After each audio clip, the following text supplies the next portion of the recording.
Hello students. बेटा आज हम पढ़ने वाले हैं ग्रेविटेशन का पार्ट 2। पार्ट 1 में हमने डिस्कस कर लिया था ग्रेविटेशनल फोर्स एंड इंटेंसिटी।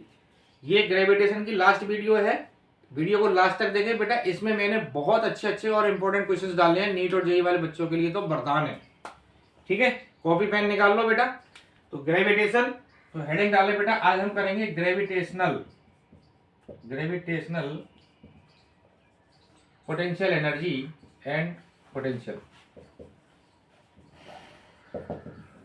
ठीक है बच्चों, जैसे आपने इलेक्ट्रोस्टैट में किया होगा बेटा इलेक्ट्रिक पोटेंशियल एनर्जी, उसी तरह से ग्रेविटेशनल पोटेंशियल एनर्जी होती है।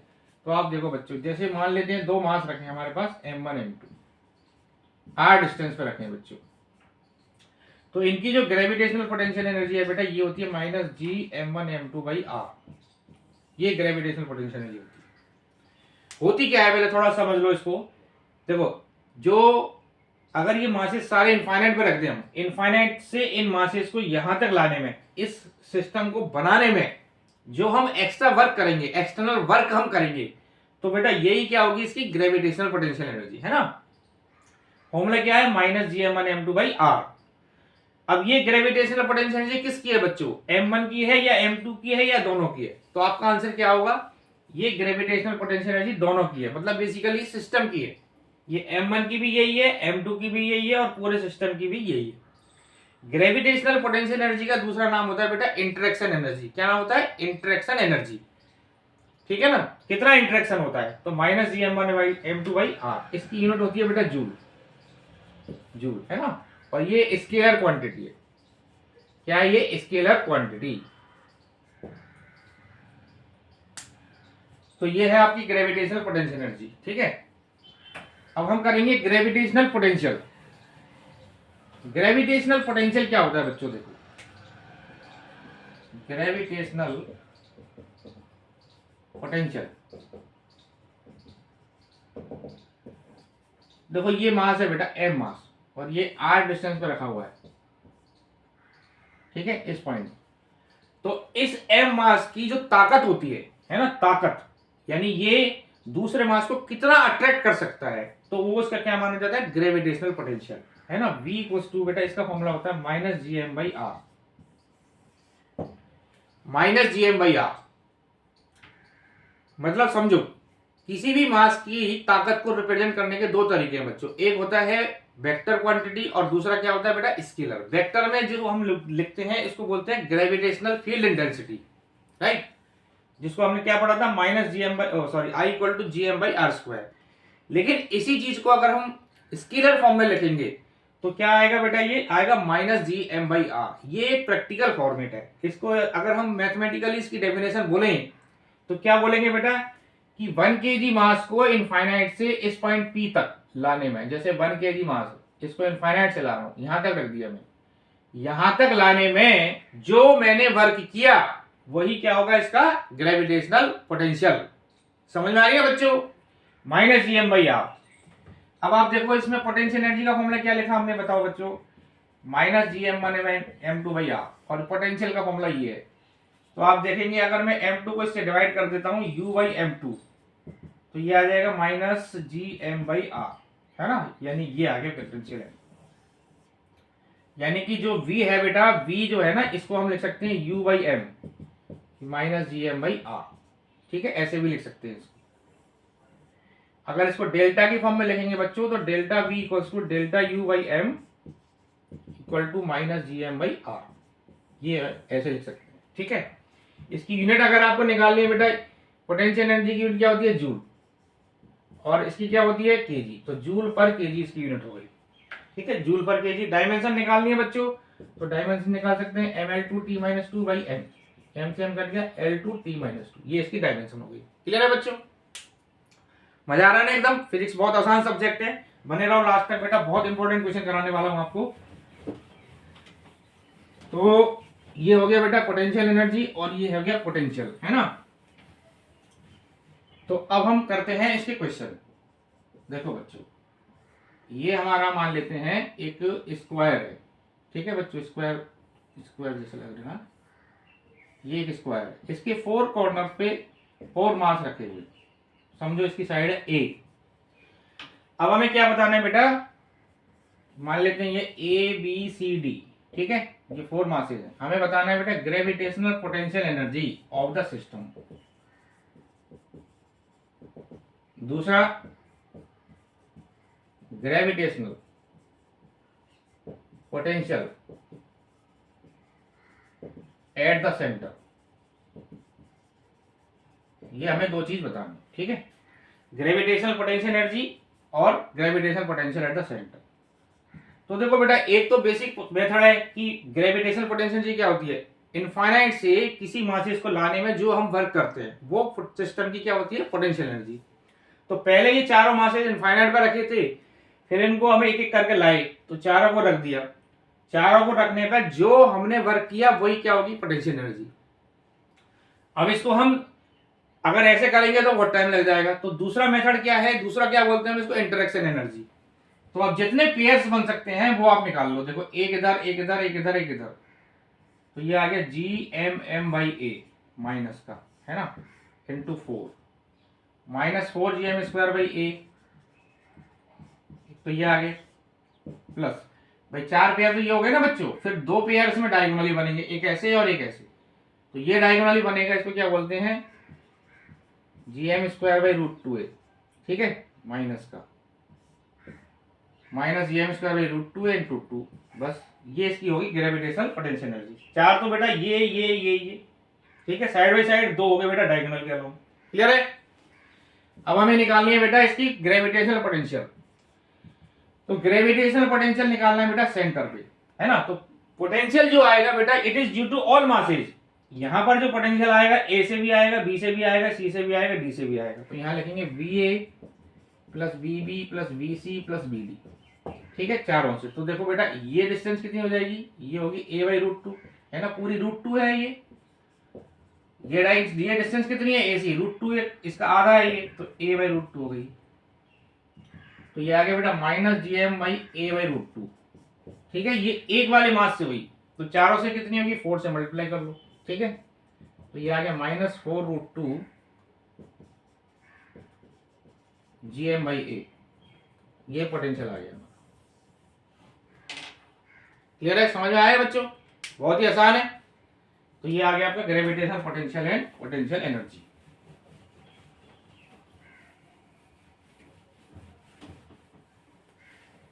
अब बेटा इसमें एक रिलेशन है, gravitational field, gravitational field and potential,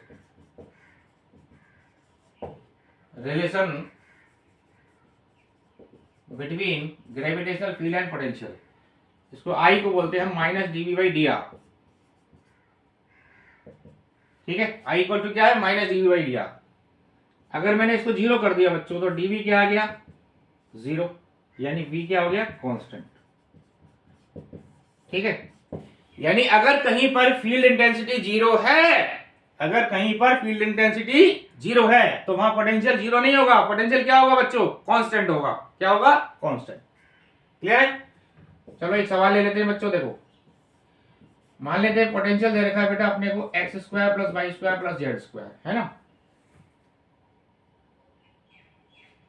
ये हमें दिया हुआ है। अब हमें निकालना है field intensity, field intensity at 111, ठीक है जी, ये हमें निकालना है।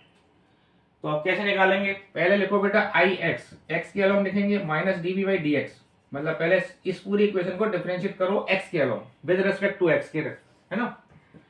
जब हम एक्स के रेस्पेक्ट में डिफरेंशिएट कर रहे हैं तो वाई और जेड क्या मानना है, कांस्टेंट, ये आ गया 2x, ये 0 0, ठीक है, 1 डाल दो यहाँ पर -2, तो आई एक्स आ गया -2। इसी तरह आई वाई हो गया बेटा -2, है ना, इसी तरह आई जेड कितना आ गया -2। तो आई कितना आ गया बेटा -2i -2j -2k, ये आपकी फील्ड इंटेंसिटी आ गई। अगर इसका मैग्नीट्यूड निकालना है बच्चों तो मैग्नीट्यूड निकाल सकते हैं यहाँ पर, -2 का स्क्वायर प्लस -2 का स्क्वायर प्लस -2 का स्क्वायर, ठीक है। तो ये आ गया √12 यानी 2√3, 4 की 12 न्यूटन बाई केजी, ये इसकी यूनिट, सॉरी 2√3। क्लियर है। देखो एक बार,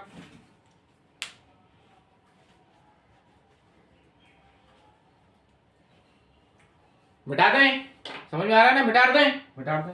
चलो भैया आपने बोल दी मिटा दे। तो भैया टेस्ट पता है आपको, एग्जाम आ रही है, डोंट वरी, पेपर बहुत आसान आने वाला है बेटा, परेशान मत होना।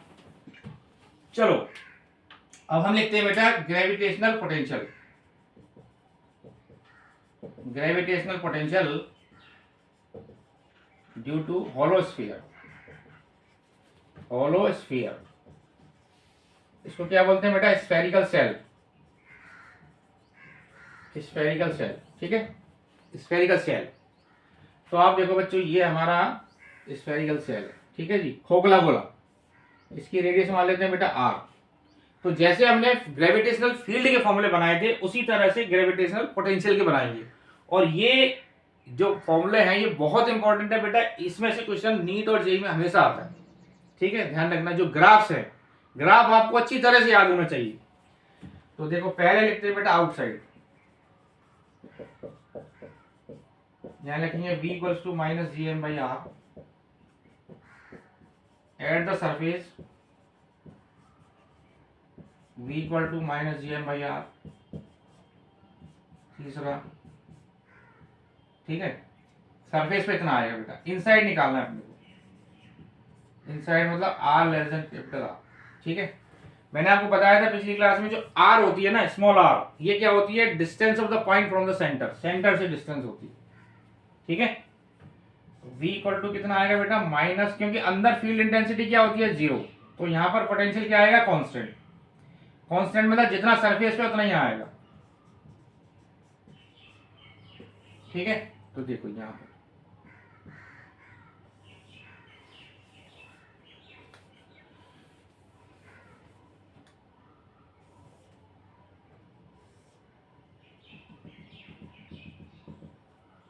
तो बेटा देखो, यहां से सरफेस से, सेंटर से सरफेस तक तो कांस्टेंट है,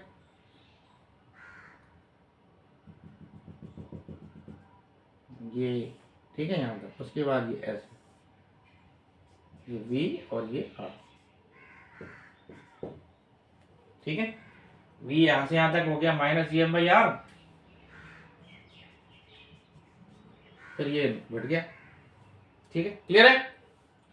ग्राफ बहुत इंपॉर्टेंट है, मैं बता रहा हूं बेटा आपको, ग्राफ अच्छे ढंग से याद होना चाहिए आपको। यहां से लेके यहां तक पोटेंशियल कांस्टेंट है, उसके बाद ये घटेगा। तो अब ये हो गया ड्यू टू होलो स्फीयर। अब हम लिखेंगे बेटा सॉलिड स्फीयर, सॉलिड स्फीयर, ठीक है जी, सॉलिड स्फीयर। तो उसका ग्राफ कैसे बनेगा, देखो इसके दो केस तो बेटा सेम ही रहेंगे। आउटसाइड अगर पॉइंट होगा तो इतना आएगा, इनसाइड होगा तो इतना आएगा, है ना। तो सॉरी, सरफेस पे होगा तो इतना आएगा। और इनसाइड का फॉर्मूला इसका अलग है। इनसाइड का फॉर्मूला याद रखो बेटा, minus G M by two R cube 3r square minus R square, ठीक है, ये आएगा। और एट अ सेंटर, सेंटर के बारे में बात करें तो स्मॉल आर की वैल्यू 0 पुट कर दो, तो यहाँ आ जाएगा minus 3/2 G M by R, ये आएगा सेंटर, यानी minus 3/2 G M by R. Negative में minus 3/2 G M by R centre पे आएगा बच्चों, ठीक है। तो देखो ये ग्राफ है, इस तरह से आपको ग्राफ बनाना है। ये बच्चे यहाँ जो सेंटर पे वैल्यू आई है minus 3/2 G M by R, clear है। सेंटर पे ये आएगा बच्चों, इनसाइड ये आएगा, है ना, बाकी सब ये चीज है। ग्राफ अच्छे से याद कर लो बेटा, एक बार देख लो फटाफट।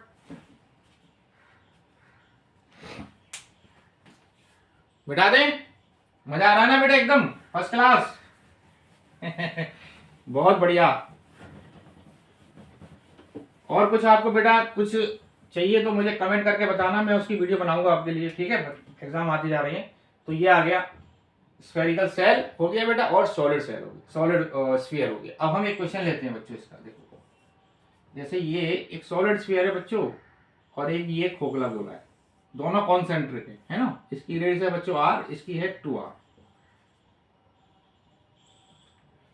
देखो बच्चों ये क्या है, ये है सॉलिड स्फीयर, ये भरा हुआ है अंदर से, है ना, सॉलिड स्फीयर, ये S, solid sphere S S, solid sphere S S, और ये क्या है, होलो स्फीयर, है ना, एच एस। एस एस मतलब सॉलिड स्फीयर, ये क्या है होलो, ये सॉलिड स्फीयर है। अब अपने मान लेते हैं बेटा इसका मास m1 है, इसका मास है m2। अब हमें इस पॉइंट पर निकालना है बेटा पोटेंशियल कितना आएगा, ठीक है, इस पॉइंट। तो किसी भी पॉइंट पर पोटेंशियल कैसे निकालेंगे, due to all surrounding spheres, यानी पहले से और दूसरे से, v1 प्लस v2। v1 कितना आएगा, v1 आएगा बेटा माइनस gm1/r। पहले हम जब इससे निकालेंगे तो यहां से डिस्टेंस हो गई r, है ना, यहां से निकालेंगे तो कितना आएगा माइनस gm1/r। यहां से निकालेंगे इस पॉइंट पर तो माइनस gm1/r इस पॉइंट पर। जब हम पहले से निकाल रहे हैं तो दूसरे को एब्सेंट मान लो, पहले गोले से बेटा इतना आएगा माइनस gm1/r, क्योंकि पॉइंट आउटसाइड है, राइट। अब हमें निकालना है बेटा दूसरे वाले से, तो जब दूसरे वाले से निकालेंगे तो पहले को एब्सेंट मान लो। अब दूसरे वाले को देखो मैं अलग से बना के दिखाता हूं, दूसरा गोला ये रहा m2। अब हमें यहां निकालना है इस पॉइंट पर, ठीक है। तो अब आप मुझे बताओ ये पॉइंट P दूसरे स्फीयर के अंदर लाई कर रहा है बच्चों, अंदर लाई कर रहा है, तो दूसरे के जो सरफेस पर आएगा वही अंदर आएगा, है ना। तो सरफेस पे कितना आएगा बताओ बच्चों, दूसरे के सरफेस पे कितना आएगा माइनस gm2 भाई, इसकी रेडियस कितनी है 2r, इसको 2r ले लेते हैं, ठीक है 2r, नहीं इसको कैपिटल r लेते हैं, ठीक है सही था, माइनस gm2/2r, है ना। तो जितना सरफेस पर आएगा उतना ही आएगा बेटा, तो माइनस gm2/2r, बस ये आपका आंसर आ गया। क्लियर हुआ कि नहीं हुआ बताओ। पहले आपने माइनस gm1/r निकाला पहले वाले गोले से, अब दूसरे से निकाल रहे हैं तो पहले को भूल जाओ। पॉइंट भी दूसरे के अंदर लाई कर रहा है, तो अंदर लाई कर रहा है मतलब जितना इसकी सरफेस पर होगा उतना ही आएगा, सरफेस पे कितना आएगा माइनस gm2/2r, तो बस ये आएगा। क्लियर है।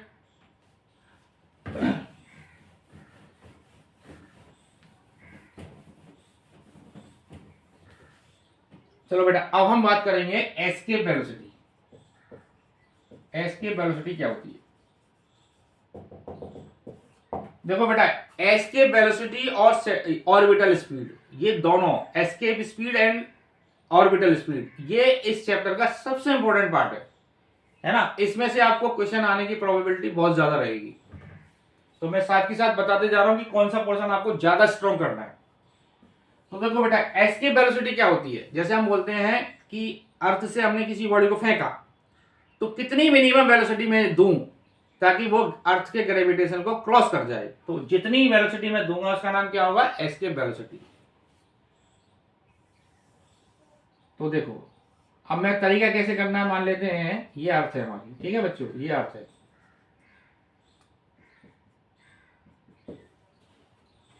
अर्थ है ये। अब यहां पर एक आदमी खड़ा हुआ है, ठीक है, यहां से उसने फेंका इसको v वेलोसिटी से, तो बताओ बेटा यहां पर कितनी एनर्जी होगी, हाफ mv², यहां पर जो है हाफ mv², ये तो हो गई काइनेटिक एनर्जी, प्लस पोटेंशियल कितनी होगी बेटा माइनस gmm/r। देखो ये तो काइनेटिक हो गई और ये पोटेंशियल एनर्जी हुई ना बेटा। m क्या है बेटा, इसका मास ऑफ अर्थ, और m क्या चीज है जिस बॉडी को हम फेंक रहे हैं, है ना, मास ऑफ द बॉडी भाई r, ये पोटेंशियल है, ये पोटेंशियल ये काइनेटिक, इस पॉइंट पर जहां से हमने फेंका। अब जब ये हाईएस्ट पॉइंट पे पहुंच जाएगा तो वेलोसिटी 0 हो जाएगी बेटा वहां पर, ठीक है। मतलब हम चाहते हैं इसको फेंका हमने और इतना दूर फेंक दिया कि r जो है वो लगभग इनफाइनाइट मान लिया, होती नहीं इनफाइनाइट, लगभग इनफाइनाइट मान लिया, तो पोटेंशियल को क्या मान लेंगे उस टाइम पे 0 और काइनेटिक भी 0। समझ आई बात भाई। देखो हमने यहां से फेंका किसी बॉडी को, हम चाहते हैं कि अर्थ के फील्ड को क्रॉस कर जाए, जब अर्थ के फील्ड को क्रॉस करेगी तो वो दूसरे कोई किसी प्लेनेट के फील्ड में आएगी, है ना। तो हम उस फील्ड तक पहुंचाना चाहते हैं इसको, उसके बाद तो दूसरा प्लेनेट इसको अपने आप खींच लेगा। जैसे आप देखो ये दो बॉडी है ए एंड बी, ए और ये बी, ठीक है। अब आप मुझे बताओ मैं यहाँ ए से किसी बॉडी को कितनी वेलोसिटी दूं, मिनिमम कितनी वेलोसिटी दूं ताकि ये बी तक पहुंच जाए। तो आपको बी तक नहीं पहुंचाना, आपको बस इतना पहुंचाना है कि ये यहां पर इसकी वेलोसिटी 0 हो जाए, उसके बाद ये अपने आप बी वाला इसको खींच लेगा, है ना। मतलब बी के फील्ड तक पहुंचाना है बस, उसके बाद वो खींच लेगा अपने आप, ठीक है बच्चों। न्यूट्रल पॉइंट वाली बात होती है, जैसे इन दोनों के बीच में ये m1 है ये m2 है, हमने देखा ना कोई पॉइंट ऐसा होगा जहां फील्ड इंटेंसिटी 0 हो जाएगी, तो हमें उस पॉइंट तक पहुंचाना है बस, उसके बाद बी वाला इसको अपने आप खींच लेगा। ठीक है, तो देखो आपने यहां से फेंका बच्चों, तो जब आपने फेंकेंगे तो इतने पॉइंट तक पहुंचना है जहां तक ये इसका अर्थ का और दूसरे प्लेनेट का फील्ड कॉन्साइड करे, मतलब अर्थ का खत्म होने वाला है और दूसरे का स्टार्ट होने वाला है। तो उस पॉइंट पे वेलोसिटी जीरो हो गई और पोटेंशियल एनर्जी, वो डिस्टेंस बहुत लार्ज हो जाती है, लगभग इनफाइनाइट, तो माइनस जी एम एम पर इनफाइनाइट करेंगे तो ये जीरो।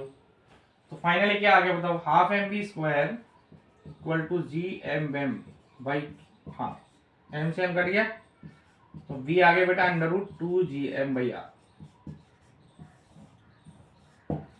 देखो समझ में नहीं आया तो कोई बात नहीं, मैं क्या कह रहा हूं आपको, आपने कहीं से भी एस के वेलोसिटी निकालनी है तो पहले आप वहां पर काइनेटिक और पोटेंशियल निकाल लो टोटल, जहां से भी फेंक रहे हो, उसके बाद उसको जीरो कर दो, बस इतना सा ही कंसेप्ट है।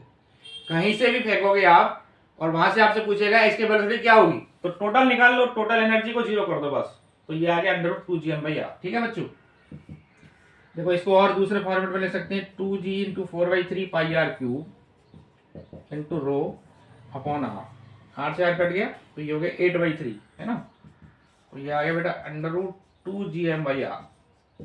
यहाँ से आर बाहर निकाल लिया तो अंदर क्या रहेगा, अंदर 8/3 ठीक है, 8/3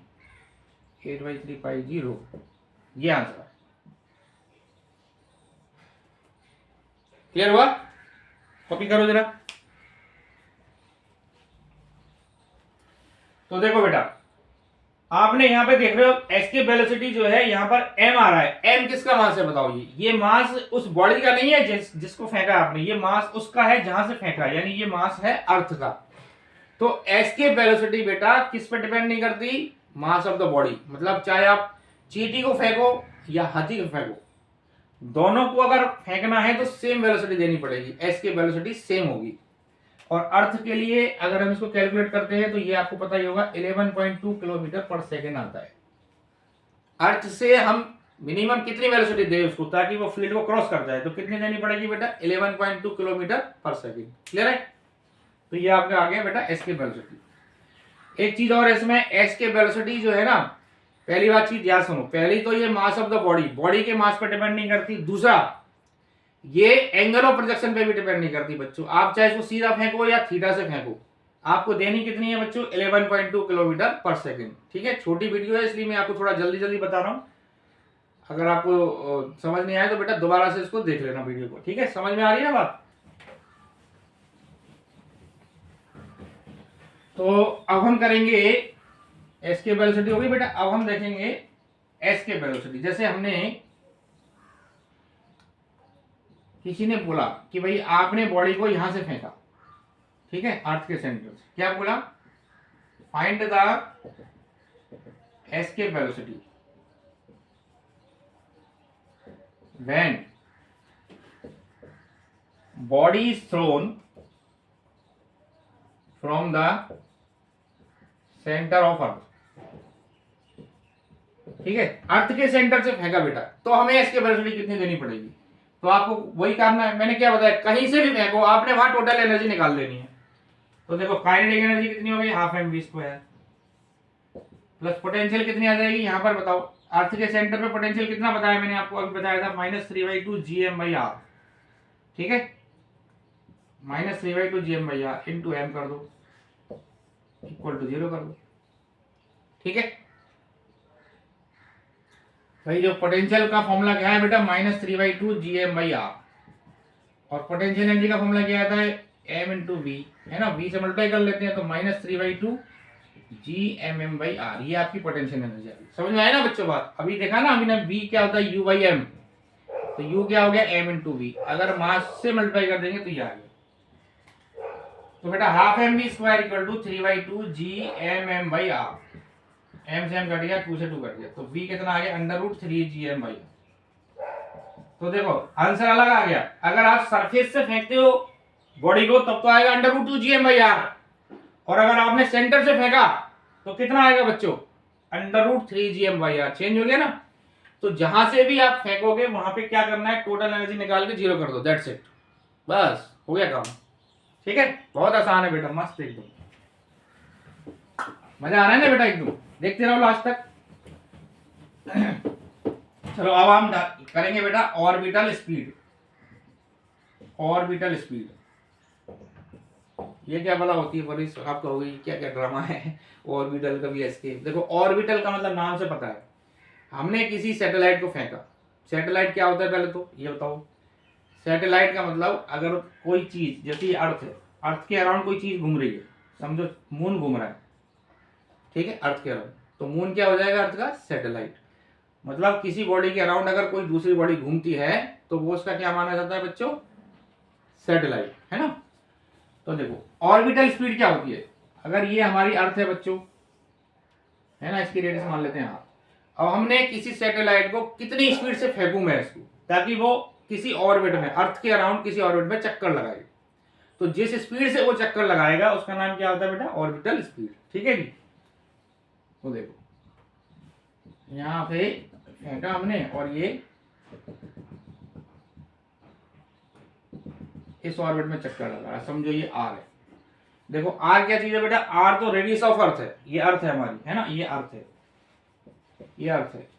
और ये मान लेते हैं आपका सैटेलाइट है जो कि v0 यानी ऑर्बिटल वेलोसिटी से चक्कर लगा रहा है।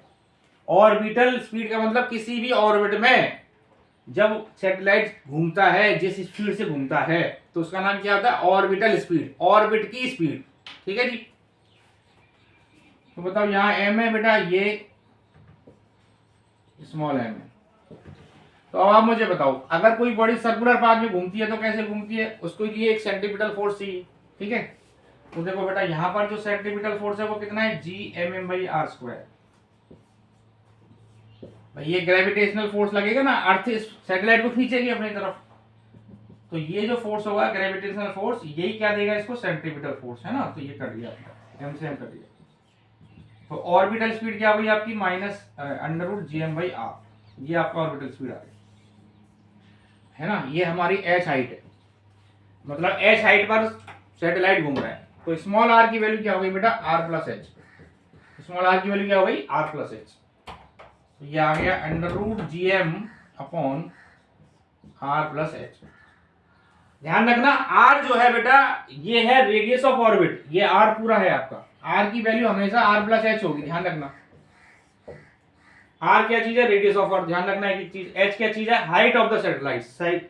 हाइट हमेशा सरफेस से होती है, ध्यान रखना। हाइट कहां से होगी, सरफेस से।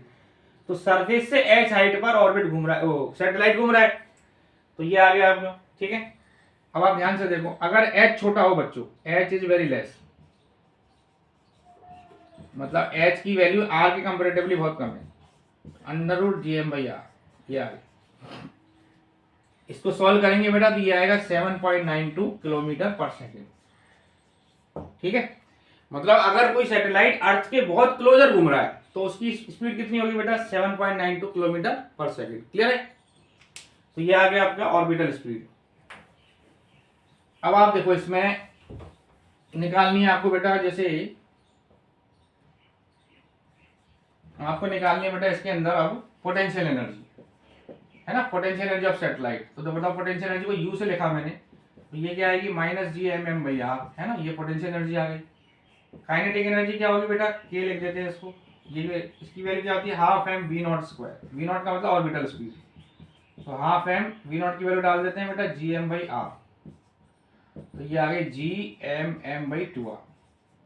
ये काइनेटिक एनर्जी आ गई। टोटल करेंगे बेटा इन दोनों का सम करेंगे, k + u, तो ये आ गई -Gmm/2r, ये टोटल एनर्जी आ गई।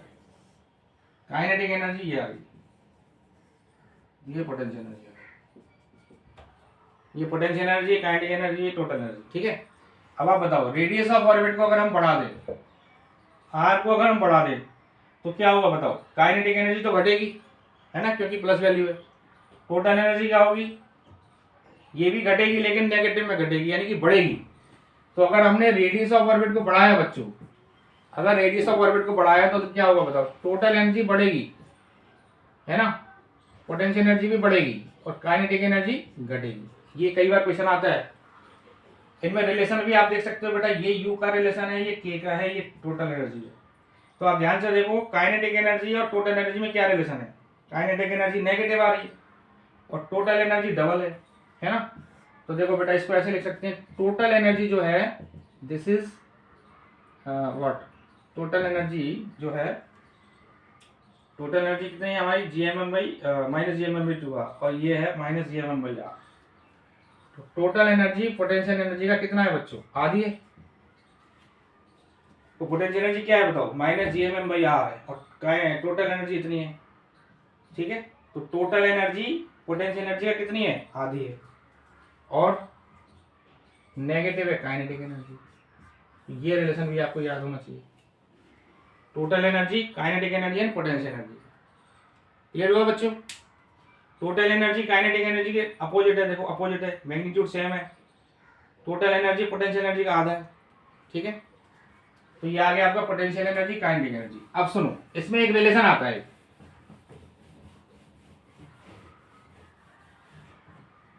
क्या रिलेशन आएगा, देखो बच्चों यहां पे आपने देखा कि जो ऑर्बिटल स्पीड है, जो उसकी फॉर्मूला क्या लिखा हमने, √GM/r, अगर h छोटा हो, ये लिखा है ना बच्चों, और s के वेलोसिटी का क्या लिखा है, √2GM/r। समझ में आ रही है बच्चों, ऑर्बिटल स्पीड का फॉर्मूला लिखा है √GM/r। ये कब है, जब h छोटा हो। वीडियो देख रहे हो ना बेटा, बिल्कुल ढीले मत पड़ जाना, बिल्कुल एनर्जी से एकदम कॉन्फिडेंस से देते रहना। फिजिक्स बहुत मस्त सब्जेक्ट है, डरना मत, ठीक है। √GM/r, ये v आ गया, तो बेटा VE/V0 करेंगे तो √2, तो VE कितना आ गया, √2V0, ठीक है। ये रिलेशन आ गया, V = √2V0। अब सवाल क्या आता है इसमें, देखो ये बड़ा इंपॉर्टेंट क्वेश्चन है कि कोई सैटेलाइट ऑर्बिट में घूम रहा है बच्चों, उसकी वेलोसिटी कितना % बढ़ा दूं मैं, है ना, ताकि वो सैटेलाइट उस ऑर्बिट से भाग जाए। क्वेश्चन समझ में आया। कोई सैटेलाइट किसी ऑर्बिट में घूम रहा है, उसकी वेलोसिटी कितना % बढ़ाऊं मैं ताकि वो ऑर्बिट से भाग जाए। तो ऑर्बिट से कब भागेगा, जब हम उसकी स्पीड बेटा एस्केप के बराबर कर दें। अभी जब घूम रहा है तब तो उसकी स्पीड कितनी है, ऑर्बिटल स्पीड के बराबर। अगर मैं उसकी स्पीड सैटेलाइट एस्केप वेलोसिटी के बराबर कर दूंगा तो वो भाग जाएगा। तो कितना % बढ़ाना पड़ेगा, कितना परसेंटेज इंक्रीमेंट, मतलब V2 - V1 × 100, है ना, इस तरह से। तो V2 का मतलब फाइनल स्पीड हमें कितनी करनी पड़ेगी बेटा, VE - V1 कितनी है, V0/V0, ठीक है। तो बेटा V कितना आ गया, √2V0 - V0/V0 × 100%। V0 से V0 कट गया, √2 की वैल्यू क्या होती है बेटा, 1.414, -1 करेंगे तो ये आ गया 41.4%। ये क्वेश्चन है, यानी कि अगर हम किसी भी सैटेलाइट की स्पीड 41% बढ़ा दें तो वो सैटेलाइट वहां से क्रॉस करके भाग जाएगा। क्लियर हुई बात। डिफिकल्ट तो नहीं लग रहा ना बच्चों, आसान है ना बिल्कुल, 41%। लिखो बेटा एक बार, यार पानी पी लेता हूं थोड़ा सा।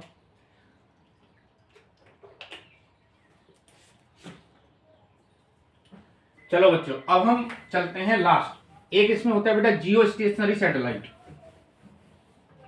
क्या हेडिंग है बेटा, जियो स्टेशनरी सैटेलाइट।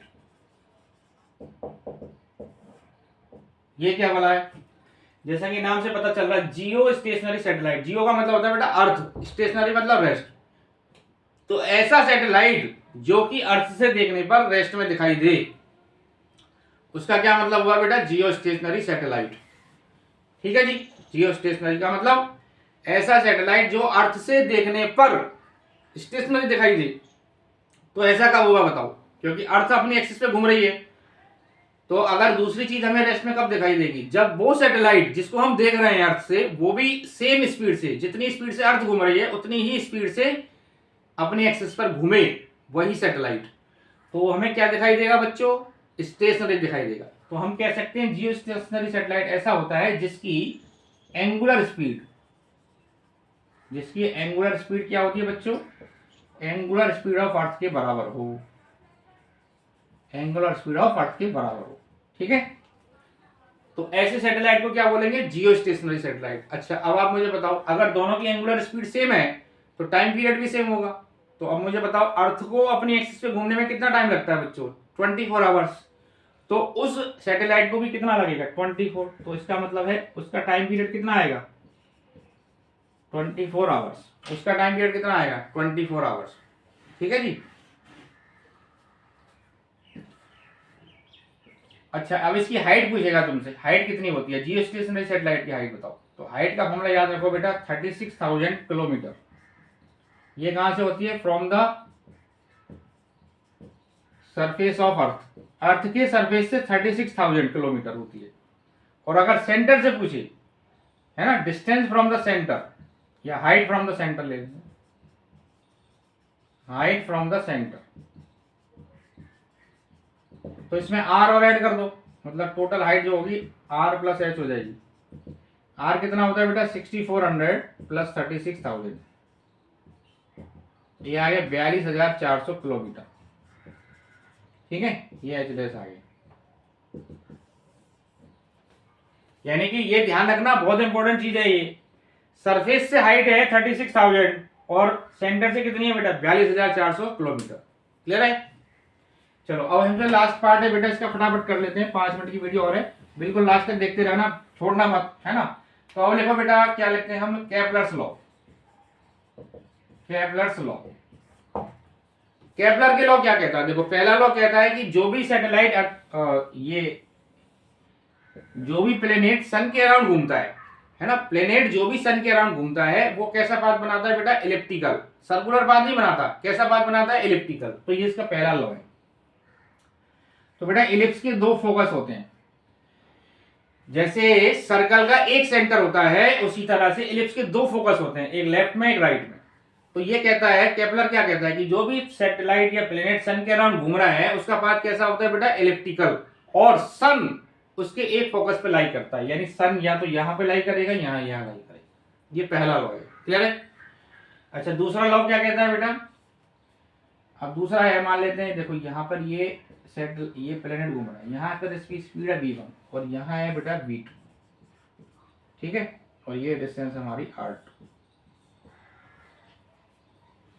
और ये a है, इसमें सेमी मेजर एक्सिस है ना, ये ए बेटा, ये जो डिस्टेंस है ना, ये एक्सिस को बोलते हैं मेजर एक्सिस, ये वाली एक्सिस को क्या बोलते हैं, माइनर एक्सिस। ये माइनर एक्सिस है, ये मेजर एक्सिस है। ठीक है, और ए क्या चीज है, distance of semi major axis. Clear है। तो आप ध्यान से देखो, दूसरा लॉ क्या कहता है कि जब सन के अराउंड कोई प्लेनेट घूमता है, ठीक है, तो ये इक्वल टाइम लेता है इक्वल एरिया कवर करने में। इसको हम ऐसे लिखते हैं, L equals to L/2m equal to dA/dt, L equal to 2m into dA/dt। ठीक है, L का मतलब क्या होता है बेटा, L का मतलब होता है एंगुलर मोमेंटम, है ना, एंगुलर मोमेंटम, यानी ये होता है कांस्टेंट। अब मैं इसका ड्राइव नहीं कर रहा हूं आपको, बस आपको ये याद रखना है, पूरा लॉ की सेकंड लॉ की भी जरूरत नहीं है, आपको बस ये याद रखना है कि जब प्लेनेट सन के अराउंड घूमेगा तो उसका क्या चीज कांस्टेंट रहेगा, आपको ये याद रखना है। क्या चीज कांस्टेंट रहेगा, तो आपका आंसर है एंगुलर मोमेंटम। जब सन के अराउंड प्लेनेट घूमेगा, जब सन के अराउंड प्लेनेट घूमेगा तो कौन सी फिजिकल क्वांटिटी कांस्टेंट रहेगी बेटा, एंगुलर मोमेंटम। इसका फॉर्मूला होता है 2m into dA/dt equal to constant. m क्या चीज है, मास ऑफ द प्लेनेट जो घूम रहा है। ठीक है, मास ऑफ द प्लेनेट। तो अब देखो इसको हम यूज करके, एल का फॉर्मूला आपने पढ़ाई होगा बेटा, एंगुलर मोमेंटम क्या होता है, mvr। तो देखो यहां पर हम देखेंगे, समझो यहाँ वेलोसिटी है इसकी v1, यहाँ r1, तो mv1r1 इक्वल टू यहां पर क्या लिखेंगे, mv2r2, m से m कट गया बच्चों, तो v2/v1 या v1/v2 कर सकते हैं, v1/v2 इक्वल टू हो गया r2/r1। ठीक है, अब मुझे बताओ इसमें R2 ज्यादा है या R1 ज्यादा है, देख के बताओ। आपको दिख रहा है R2 ज्यादा है, R2 ज्यादा है R1 से, इसका मतलब V1 ज्यादा होगा V2 से। ठीक है, R2 ज्यादा है, इसका मतलब इसकी वैल्यू से ज्यादा होगी, तो V1 ज्यादा है V2 से, इसका मतलब जब सन के अराउंड प्लेनेट घूमेगा, जब सन की क्लोजर होगा तो इसकी स्पीड ज्यादा होगी। देखो यहाँ पर V1 है, यहाँ V2 है, यहाँ स्पीड इसकी V1 है, यहाँ V2 है। तो जब सन की क्लोजर होगा यानी V1, सन की क्लोजर कितनी स्पीड है बेटा, V1, जब सन के पास है वो, यानी R1 कम है ना, तो V1 ज्यादा होगा V2 से, है ना, V1 ज्यादा होगा V2 से। इसको हम ऐसे भी लिख सकते हैं, देखो इसमें एक रिलेशन आपको याद रखना है बच्चों, V1/V2 equal to R2/R1 equal to, इसको ऐसे याद रखो आप, 1 प्लस ई अपॉन 1 माइनस ई, है ना, ये रिलेशन है 1 प्लस ई बाई 1 माइनस ई। ई क्या चीज है इसमें, ई को बोलते हैं हम इसेंट्रिसिटी। ई का मतलब क्या है, इसेंट्रिसिटी। ई क्या चीज है, इसेंट्रिसिटी, ठीक है जी, इसेंट्रिसिटी। थोड़ा वीडियो में ज्यादा लंबा नहीं करना चाह रहा, इसलिए ये सब चीजें आपको याद रखनी है। v1 by v2 equal to r2 by r1 1 plus e 1 minus e, ठीक है। अब देखो इसका एक थर्ड लॉ है बच्चों। थर्ड लॉ क्या कहता है कि जब सन के अराउंड प्लेनेट घूमता है, ठीक है, तो उसका जो टाइम पीरियड होगा, time period, square of time period is directly proportional to the a cube. A cube मतलब distance of semi major axis. देखो ये हमारा ए है, यहाँ स्पीड मैंने क्या लिखी बच्चों, v2, यहाँ सन है। तो जब सन के अराउंड प्लेनेट घूमता है तो उसके जो टाइम पीरियड का स्क्वायर होगा, square of the time period, ये डायरेक्टली प्रोपोर्शनल होगा cube of semi major axis. ये ए क्या है बेटा आपके यहाँ पर, सेमी मेजर एक्सिस की डिस्टेंस, ये ए। क्लियर हो गए, तीनों लॉ समझ में आ गए बच्चों। तो पहला लॉ क्या लेगा आपने, बताओ पहला लॉ क्या था, कैसा पाथ बनेगा, इलिप्टिकल। दूसरा लॉ क्या करना है बेटा आपको, कौन सी चीज कांस्टेंट रहेगी, एंगुलर मोमेंटम। और तीसरा लॉ ये है, T square proportional to A cube. अब आप ध्यान रखना कि कई बार वो है ना, जो डिस्टेंसेज आपको देगा वो बोल देगा कि भाई हम, वैसे तो इलिप्टिकल में घूमता है, लेकिन जब सवाल देगा तो वो कहेगा कि जो प्लेनेट है वो सर्कुलर पाथ में घूम रहा है ना।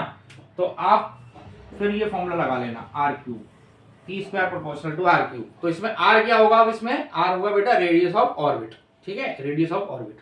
जैसे एक सवाल ले लेते हैं,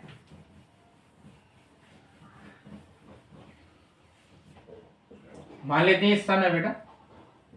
अब हमारे पास दो प्लेनेट है, एक ए है दूसरा बी है, ठीक है। ए प्लेनेट की जो डिस्टेंस है वो है 10 की पावर 11 सन से। ए प्लेनेट की सन से डिस्टेंस कितनी है, 10 की पावर 11। और बी प्लेनेट की जो डिस्टेंस है वो है 10 की पावर 12। ए प्लेनेट की जो डिस्टेंस है सन से वो है 10 की पावर 11, बी प्लेनेट की कितनी है, 10 की पावर 12। अब हमें क्या बताना है कि जब ये प्लेनेट सन के अराउंड घूम रहे हैं तो इनके टाइम पीरियड का रेशियो बताना है बच्चों। क्या बताना है, टाइम पीरियड का रेशियो, ठीक है। तो देखो यहां से हम देख सकते हैं, ये हमारा फॉर्मूला है, डिस्टेंसेज हमें दे रखी है, टाइम पीरियड का रेशियो पूछ रहा है। तो बेटा यहां लिखेंगे T A by T B, proportional हटा दो, है ना, तो ये उधर जाएगा तो 3/2 हो जाएगा बच्चों। तो यहाँ पर लिखेगा आर ए बटे आर बी की पावर 3/2। क्लियर, ये 2 उधर चला गया। तो T A by T B, R A कितना है बेटा, 10 की पावर 11 अपॉन 10 की पावर 12 की पावर 3/2, ठीक है। तो देखो यहाँ से आया बेटा T A by T B, ये कट गया, ये आ गया बेटा 1/10 की पावर 3/2। 3/2 का मतलब क्या हो गया बेटा, 1.5, है ना। तो ये आ गया 10√10, ये आ गया हमारा T A by T B, ये आंसर है, ठीक है। क्लियर है, समझ में आया एकदम बढ़िया वाला। तो टेंशन नहीं करना, एग्जाम की अच्छे से तैयारी कर देना, ठीक है, टेंशन बिल्कुल नहीं, सब कुछ अच्छा होगा। जो भी पढ़ाया मैंने समझ में आया होगा आपको, फिर भी आपको कमेंट करके बताना, कुछ और नहीं समझ में आया तो डेफिनेटली मैं कमेंट्स पढ़ता हूँ, उनका आंसर जरूर दूंगा, ठीक है बेटा। Thank you.